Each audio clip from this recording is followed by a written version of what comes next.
ನಮಸ್ಕಾರ boss, welcome back to my YouTube channel ಬಿಗಿ entertainer. ನೀವು ನಮ್ಮ ಚಾನಲ್ಗೆ ಹೊಸಬರಾಗಿರೋ ಚಾನಲ್ನ ಲೈಕ್ ಮಾಡಿ, ಸಬ್ಸ್ಕ್ರೈಬ್ ಮಾಡಿ ಮತ್ತು ಪಕ್ಕದಲ್ಲಿರೋ ಬೆಲ್ಲೈಕನ್ನ ಕ್ಲಿಕ್ ಮಾಡಿ ಅಂತ ಹೇಳ್ತಾ without any delay let start of. ನಿನ್ನೆ ಏನೆಲ್ಲ ನಡೀತು ಬಿಗ್ ಬಾಸ್ ಮನೆಯಲ್ಲಿ ಅಂದರೆ, ನಿನ್ನೆ full day was full of nomination ಬಿಟ್ಟರೆ ನೆನ್ನೆ ಇನ್ನೇನು ಮಾಡಿಲ್ಲ. ನಾಮಿನೇಷನ್ ಏನು ಅಂದರೆ, ಶಿಶಿರ್ ಅವರು ಓದಿದ ಪ್ರಕಾರ ಈ ಒಂದು ಟೀಮ್ ಒಬ್ಬ ಬಂದು ನಾಮಿನೇಟ್ ಮಾಡ್ತಾನೆ. ರಾಜಾಗೆ ಅವ್ನು ನಾಮಿನೇಟ್ ಮಾಡಿರೋ ರೀಸನ್ ಇಷ್ಟ ಆದರೆ ಅವ್ರು ನಾಮಿನೇಟ್ ಮಾಡಿರೋರು ನಾಮಿನೇಟ್ ಆಗ್ತಾರೆ. ಇಲ್ಲ ಅಂದರೆ ಯಾರು ಅವ್ರನ್ನ ನಾಮಿನೇಟ್ ಮಾಡಿದ್ರೋ ಅವರೇ ನಾಮಿನೇಟ್ ಆಗ್ತಾರೆ. ಇದು ರೂಲ್ಸ್ ಆಗಿತ್ತು. ನಿನ್ನೆ ಎಲ್ಲ ಕರೆಕ್ಟಾಗಿತ್ತು. ಜಾಸ್ತಿ ಜನದ ಮಾತಾಡೋಕ್ಕೆ ಹೋಗಲ್ಲ. ಇವ್ರಿಗೆ ಎಲ್ರದ್ದು ಒಂದು ಹೇಳ್ಬಿಡ್ಬೇಕು ನಾನು, ಏನಂದರೆ ಒಬ್ರಿಗೂ ರೀಸನ್ ಕೊಡೋಕ್ಕೆ ಬರಲ್ಲ ಗುರು. ರಜತ್ ಬಿಟ್ಟರೆ ಒಬ್ರಿಗೂ ರೀಸನ್ ಕೊಡೋಕ್ಕೆ ಇನ್ನೂ ಬರ್ತಾ ಇಲ್ಲ. ಆಲ್ಮೋಸ್ಟ್ 59 ಡೇಸ್ ಆಗ್ತಾ ಬರ್ತಾ ಇದೆ, ಇನ್ನೂ ಒಬ್ರಿಗೂ ರೀಸನಿಂಗ್ ಕೊಡೋಕ್ಕೆ ಬರ್ತಾಯಿಲ್ಲ ನಾಮಿನೇಷನ್ಗೆ. ಅಂದರೆ ಇನ್ನೇನು ಕಿರೋದೇವರು ತಂದಿಕ್ಕದ ನಾಮಿನೇಷನ್ ಅಂದರೆ. ಆಲ್ರೆಡಿ ಅವಳು ಮೋಕ್ಷಿತ ಬಂದ್ಬಿಟ್ಟು ತಂದಿಕ್ತಾ ಇದ್ದಾಳೆ, ಇವನು ತ್ರಿವಿಕ್ರಮ್ ಬಂದ್ಬಿಟ್ಟು ಅದನ್ನೇ ಮತ್ತೆ ರಿಪೀಟ್ ಮಾಡ್ತಾ ಇದ್ದಾನೆ. ಏನೇನು ಕಾಮನ್ ಸೆನ್ಸ್ ಇಕ್ಕೊಂಡು ಮಾತಾಡ್ತಾ ಇದ್ದಾರೋ ಇಲ್ವೋ ನನಗೆ ಅರ್ಥ ಆಗ್ತಾಯಿಲ್ಲ. ಅಲ್ಲ, ನಾಮಿನೇಷನ್ ಅಂದರೆ ಏನು? ಫಸ್ಟ್ ಆಫ್ ಆಲ್ ವೈಯಕ್ತಿಕ ವಿಚಾರ ಅಲ್ಲ. ಏನಕ್ಕೆ ಬಿಗ್ ಬಾಸ್ ಮನೇಲಿ ಏನಕ್ಕೆ ಇರಬಾರ್ದು ಅಂತ ಹೇಳಿರೋದು. ನಿಮ್ಮ ತೀಟೆ ತೀರಿಸ್ಕೊಳಕ್ಕಲ್ಲ ಅಲ್ಲಿ ಬಿಗ್ ಬಾಸ್ ನಾಮಿನೇಷನ್ ಇಟ್ಟಿರೋದು. ಏನು ನಾಮಿನೇಟ್ ಮಾಡ್ತೀರಾ ನೀವು? ನನಗೆ ಅರ್ಥನೇ ಆಗಲ್ಲ. ಮೈಂಡ್ಲೆಸ್ ನಾಮಿನೇಷನ್ ಗುರು, ಮೈಂಡ್ಲೆಸ್. ಸಿಂಪಲಾಗಿ ಹೇಳ್ತೀನಿ, ಮೈಂಡ್ಲೆಸ್ ನಾಮಿನೇಷನ್ ಅಷ್ಟೇ, ಇನ್ನೇನೂ ಇಲ್ಲ. ಫಸ್ಟ್ ಹೇಳ್ತೀನಿ, ಮೈಂಡ್ಲೆಸ್ ನಾಮಿನೇಷನ್ ಮಾಡಿದ್ದು ಸುರೇಶ್ ಅವರು ಏನಂತಾರೆ, ನಾನು ರಜತ್ ಅವ್ರನ್ನ ನಾಮಿನೇಟ್ ಮಾಡ್ತೀನಿ ಯಾಕಂದರೆ ಅವರು ಟಫ್ ಕಂಟೆಂಡರ್ ಅಂತ. ಏನು ರೀಸನ್ ಅದು? ರೀಸನ್ ಕೊಡೋ ಥರ ಇದೆಯಾ? ಅದು ಏನು ಬಿಗ್ ಬಾಸ್ ಮನೆಯಲ್ಲಿ ಅದು ವ್ಯಕ್ತಿತ್ವಗಳ ಆಟ. ಅಲ್ಲಿ ಯಾರು ಟಫ್ ಕಂಟೆಂಡರ್ ಅಲ್ಲ, ನಿಮ್ಮ ವ್ಯಕ್ತಿತ್ವ ಗೆಲ್ಲೋದು ಅಲ್ಲಿ. ಅದಕ್ಕೋಗಿ ನೀನು ಟಫ್ ಕಂಟೆಂಡರ್ ಅಂದ್ಬಿಟ್ಟು ನಾಮಿನೇಟ್ ಮಾಡ್ತೀಯ ಅಂದರೆ ಹೆಂಗೆ ಹೇಳು? ಸ್ವಲ್ಪ ಸುರೇಶ್ ಅವರೇ ತಲೆ ಉಪಯೋಗಿಸ್ಕೊಂಡು ಮಾಡಿ, ಆಯಿತಾ? ನೆಕ್ಸ್ಟ್ ಬರ್ತೀನಿ ಮೋಕ್ಷಿತ ಅವ್ರಿಗೆ.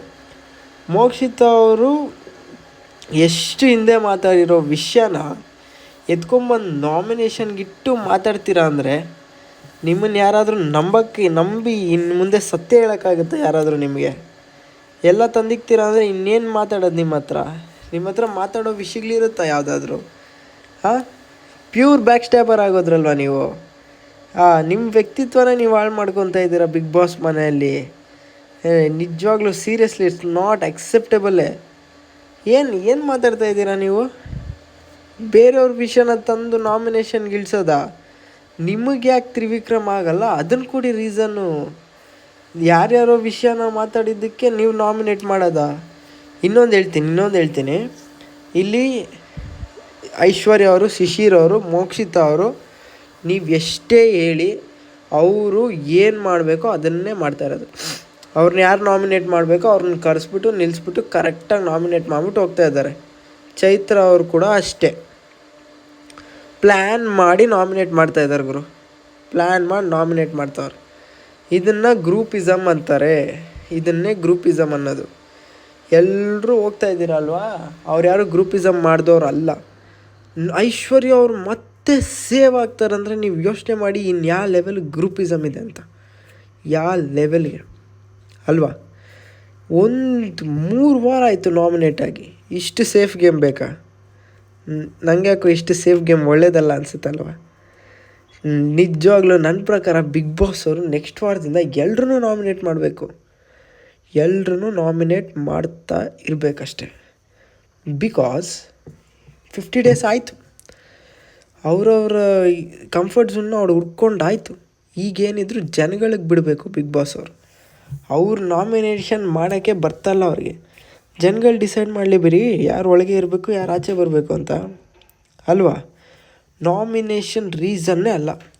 ರಜತ್ ಅವ್ರು ಬಿಟ್ಟರೆ ಇನ್ಯಾರು ಕರೆಕ್ಟಾಗಿ ರೀಸನ್ ಕೊಟ್ಟಿಲ್ಲ ನನ್ನ ಪ್ರಕಾರ. Only Rajat gave perfect reasons. Dhanraj ಅವರು ಜೋಕ್ ಮಾಡಿದ್ದನ್ನು ಅಲ್ಲೇ ಮಾತಾಡೋದು ಬಿಟ್ಟು ನಾಮಿನೇಷನ್ಗೆ ಎತ್ಕೊಂಬಂದು ಇಳಿಸ್ತಾ ಇದ್ದಾರೆ. ಏನು not fair at all man. ಸ್ವಲ್ಪ ತಲೆ ಉಪಯೋಗಿಸಿ. ತ್ರಿವಿಕ್ರಮ್ ಅವರು ಅಷ್ಟೇ, ಅವ್ರು ಬ್ಯಾಕ್ ಸ್ಟ್ಯಾಬಿಂಗ್ ಮಾಡಿದ್ರು ಅಂತ ಅವನು ಬ್ಯಾಕ್ ಸ್ಟ್ಯಾಬಿಂಗ್ ಮಾಡ್ಬಿಟ್ಟು ಬಂದು ಹೇಳ್ತಲೇ ನಾಗರಾವ್ ಅಂತ ಕೊಡ್ತಾನೆ, ಆ ಅಮ್ಮ ಗೋಮುಖ ವ್ಯಾಘ್ರ ಅಂತ ಕೊಡ್ತಾರೆ. ಏನದು ಮಾತುಗಳ ಮೇಲೆ ನಿಗಾ ಬೇಡವಾ ನಿಮಗೆ? ಸ್ವಲ್ಪ ಆದರೂ ತಲೆ ಇಕ್ಕೊಂಡು ಮಾಡಬೇಕು ನಾಮಿನೇಷನ್ ಯಾರೇ ಆದರೂ. ಇಷ್ಟು ಹೇಳ್ತಾ ನಿಮಗೇನು ಅನಿಸುತ್ತೆ ಈ ನಾಮಿನೇಷನ್? ಇದಕ್ಕೆ ಫುಲ್ ಎಪಿಸೋಡೇ ಬೇಕಾಗಿರಲಿಲ್ಲ ನನ್ನ ಒಪಿನಿಯನ್. ಸುಮ್ಮನೆ ಟಾಸ್ಕ್ ಕೊಟ್ಟು ಬೇರೆ ಏನಾದರೂ ಮಾಡಬೇಕಿತ್ತು. ಇಷ್ಟು ಹೇಳ್ತಾ ಇವತ್ತಿನ ವೀಡಿಯೋನ ಮುಗಿಸ್ತಾ ಇದ್ದೀನಿ. ಲಿಟ್ರಲಿ ಡಿಸಪಾಯಿಂಟ್ಮೆಂಟ್ ನಿನ್ನೆ ಎಪಿಸೋಡ್. ನನಗೆ ಬೋರ್ ಆಯಿತು ನನಗೆ ಲಿಟ್ರಲಿ. ಏನು ಇಂಟ್ರೆಸ್ಟಿಂಗ್ ಇಲ್ಲ, ಬೋರೇ ಆಯಿತು. ರಜತ್ ಅವ್ರ ಕಾಮಿಡಿ ಇತ್ತು ಅಷ್ಟೇ, ಇನ್ನೇನಿಲ್ಲ ಅಲ್ಲಿ. ರಜತ್ ಅವ್ರು ಫಸ್ಟಿಂದನೇ ಇದ್ದಿದ್ರೆ ವಿನ್ನೇ ಆಗಿಬಿಟ್ಟಿರೋರು. ನಿಮ್ಮ ಅನಿಸಿಕೆ ಏನು ಅಂತ ಕಮೆಂಟ್ ಬಾಕ್ಸಲ್ಲಿ ತಿಳಿಸಿ. ಬಾಯ್, ಸಿ ಯು ನೆಕ್ಸ್ಟ್ ವೀಡಿಯೋ. ದ್ವೇಷ, ನಾನು ಏನು ತಪ್ಪು ಮಾಡಿದ್ದೀನಿ? ನಾನೇನಯ್ಯ ತಪ್ಪು ಮಾಡಿದೆ? ನಾನು ಎಲ್ಲಿ ತಪ್ಪು ಮಾಡಿದೆ?